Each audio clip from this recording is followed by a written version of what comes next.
tell you a story. We had a cancellation today, so I thought, well, I'll try out the story weave, and then I realized that we still need another story. So this is my story, and I've actually never told this story before, and I'm glad that I have an opportunity to share it with you. So it's about my Valentine to the red, white, and blue. Donnie Robertson gave me my very first Valentine. It was a cherry red lollipop in a clear red wrapper that you could read the words on the heart-shaped lollipop. And the word said, "Be mine." Yeah, that's right. We were in 6th grade, and it was not really cool to admit your admiration for, anyone really in 6th grade. So I wasn't really put off by his sideways shrug of, "Oh my God, I found this in my lunchbox. It's for my mom. Do you want it?" And I was like, "Donnie, I got the message." But actually, I didn't get the message. I had no clue. Because Donnie was really, really cool. And believe it or not, I was a total loser. I was a total loser, especially in grammar school. I didn't care. I loved myself. I was a total loser that loved herself. So that was even worse than being just a loser. I was like a weirdo loser. So anyway,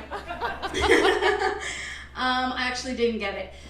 But it was probably because Donnie came in the 4th grade, so he didn't know my prior history of being the loser weirdo. So he had a crush on me. But I couldn't believe this. So Donnie and I would kind of fall into this romantic relationship. And it wasn't just the lollipop that he gave me. We sat next to each other in school in the front row, and every time the teacher washed the board with a wet sponge, we would lean forward and try and blow the board dry. And he would invent games like that, and he would be like, "Come on, who can do it fastest?" And then we'd have a race of who could dry their side of the board, and there was a prize. And so I liked that he could make games out of things. And he had a really funny sense of humor, and he told really funny stories, and his humor was a little bit raunchy. So he made me laugh, and then he made me blush, and then he made me laugh again. And not much has changed, I still have a voracious sweet tooth. I still love playing games, and I still go head over heels for a funny storyteller. So when Donnie and I were in 8th grade, we had this 8th grade dance. 8th grade was when you graduated, so we had this 8th grade dance. And at the dance, in 8th grade, nobody danced with each other. I mean, the girls kind of danced with the girls, except at that time, you really couldn't dance with girls because you would be a lesbian, and at that time, it wasn't cool. It was lesbian, now it's really cool. And all the boys just kind of lined the dance floor, and they would just kind of, go like this to the music, and every once in a while, they'd give the head peck, and that was the extent of dancing together. But, as a loser who loved herself, I went nuts on the dance floor. I was breaking out moves I didn't even know I had. And I went to the bathroom, and I was really sweaty. And in the bathroom, I heard the cool girls talking, and they were like, Marianne Carey wants Donnie to ask her out, but Donnie has a crush on Maureen. And they said it Maureen. Can you believe it? And I was like, I can't, because I'm Maureen. And I'm like, this can't be happening. So I go out to the dance floor, and he takes my hand, and we start dancing, not a slow dance, a fast dance. One of those dances where you spin the person out, and then you spin them back in, and then you do the cross over the arms, and then you do the dip, and we're both dipping each other, and we're having so much fun dancing.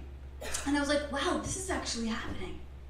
And I remember every once in a while I would see a glimpse of his face. And he had these beautiful, beautiful blue eyes. And he had this smile that was so filled with mischief and possibilities that it just shined the whole room bright.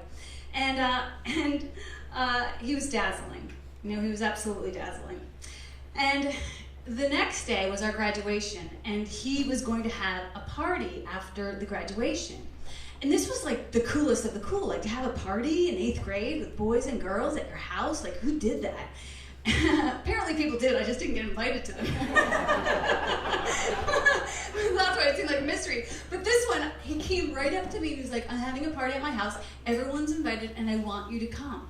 And I was like, oh my God, I'm going to go to this party, So I wore this sundress with flowers all over it, and I paired it with a nice pair of slutty candies. Do you remember candies? Yes. Yes, right? Candies were all the rage. So I was like Sandra D to the knees, and then like Sandy from the ankles down. But I was still super awkward. So I go to the party, and it turns out fine. And I noticed like at the party that everyone's awkward. You know, all the girls are talking way too loud and laughing way too hard and grabbing each other, and any little piece of drama is like, oh my God, can you believe she said that? It was like exhausting. But I got that like we were all just these awkward 8th grade kids. And that was basically the last time that I saw Donnie, was at his house. And again, he was just like so sweet. So, but every September 11th, I think of this guy. Because I remember the day when we watched that tower fall, you know, when we all watched it together. And then we watched the second tower fall. And then we watched it again and again and again and again and again and again and again and again and again and again and again and again and again until we didn't know what to do. Until we were like, we can't watch this anymore. We're like filled up, we've gorged on watching this plane drive into this tower, and we got to do something different. We don't know what to do, and everything's closed down. And my husband at the time, Will, we were in California, we're like, let's just paint something. So we got a can of really dark blue paint, and we painted our living room wall dark, dark, dark blue. And it didn't make any sense, but it felt so right. I don't know why. It just felt so right to just paint a whole wall dark blue. So the day after that, my brother, another enthusiastic young man, got a phone call. And he was a fireman in New Jersey. And the phone call was, round up your guys, you're going in. And I remember my sisters called me and they said, just one sentence, but we knew exactly what they meant. They said, Jimmy's going over. Jimmy's going over. And I remember thinking like, oh my God, my little brother's going to ground zero and he's a fireman and he's got to be the guy that runs in. And all of these thoughts ran through my head, but my sisters are so smart, you know? And they told me a story right away. They said, Maureen, you're going to love this. They go, Jimmy took his whole crew down to the barge where they were going to take him over, and there was like hundreds of firemen and policemen and first responders. And he muscles his way up to the front of the barge, and the captain's there signing people in, and he says, hey, Captain, I gotta go first with my guys. And the captain goes, why do you gotta go first? And he goes, without missing a beat, and with the type of humility that's only available to you if you are raised in New Jersey, he says, because we're the best. And the captain laughs, and they go over. And my brother Jimmy tells us these stories, you know, about what happens when he's there. And his role is to dig through the rubble, to go in there and dig through the rubble, and he gets the direction, his team, that if they come across anything that has to do with a police officer or a fireman, any belt or buckle, any helmet, that they're supposed to call the foreman over, and the foreman's going to come over and they got to give it to the foreman. The foreman's going to decipher what unit it came from, and he's going to call those people who are in that unit, and those people are going to come into this ground zero and they're going to carry out their own. And I thought, wow. In the midst of all this chaos, I thought, what an incredible story, and I never forgot that because I thought to have some code of order in the middle of it, to have some sort of ritual happening in the midst of all of this confusion. So my brother continues to bring us stories home, you know, and he brings us stories that we don't want to hear, and he brings us stories that we wish that he didn't have to see. But my brother, he just, you know, he's able to he was like preordained for this moment. And So my brother carries these stories back to us, and one of the final stories that he tells me changes my relationship with 9/11. And he comes home one day and he says, "Hey Maureen, you know who was working at on floor 105 in the North Tower?" And I said, "No, who?" And he says, "You remember that guy Donnie Robertson?" And in that moment, even though I had seen those towers fall 1,000 times, it was like I was seeing them one more time for the first time.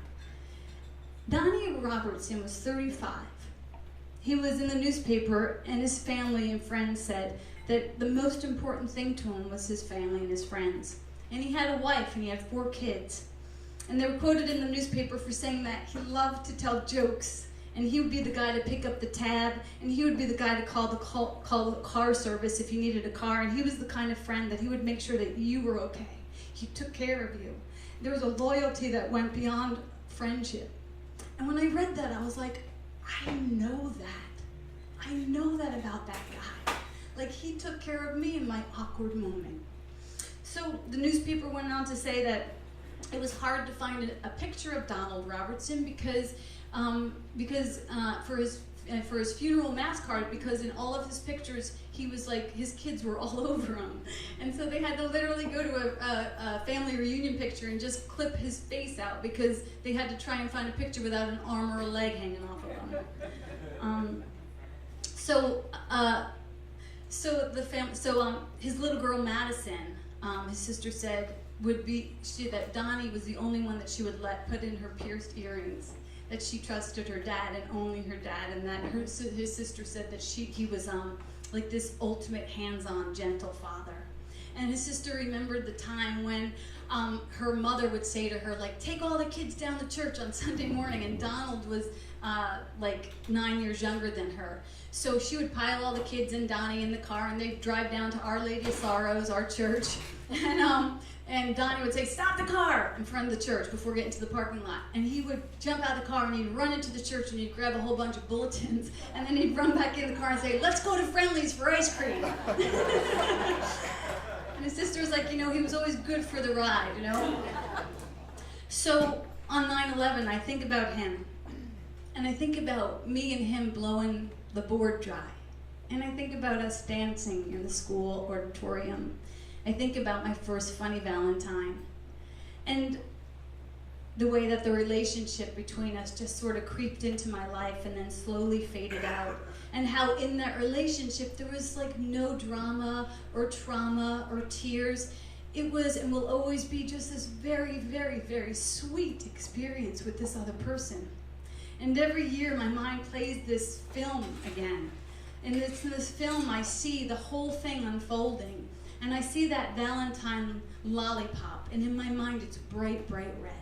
And I see the fire trucks, and I see the fire, and I see all of the blood that's been spilled, and in my mind it's bright, bright, bright red. And the rest of the story is usually just black and white, because it's the kind of story that you don't want to really color in all the way. And then the only other color I usually see is blue. And it's not the blue from the wall that we painted, and it's not even the blue of Donnie's eyes. The blue is just this really dark color, and it speaks of the way that I felt when I found out my friend had passed. Thank you.